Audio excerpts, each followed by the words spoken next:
মসজিদ ঘরে যখন আজান হয়, বাজারের ব্যবসায়ীরা সবাই সেই আজানটিকে খুব মনোযোগ দিয়ে শোনে, কিন্তু সমস্ত ব্যবসায়ীরা একসাথে দোকান বন্ধ রেখে আল্লাহর ঘর মসজিদে নামাজ আদায় করার জন্য যায় না।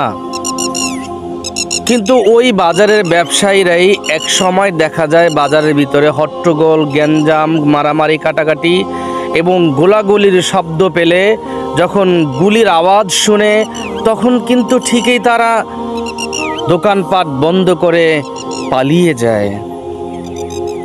আসল কথা হচ্ছে, আমরা মৃত্যুকে অনেক ভয় পাই, কিন্তু আল্লাহকে আমরা কেউই ভয় পাই না। তো আসুন আমরা সকলেই এই সমস্ত মনোবেশ থেকে বের হয়ে আল্লাহকে ভয় করি, মৃত্যুকে ভয় না করি। কারণ মৃত্যু আমাকে কখনোই রেহাই দেবে না, আল্লাহই আমাকে নাজাত দেবে।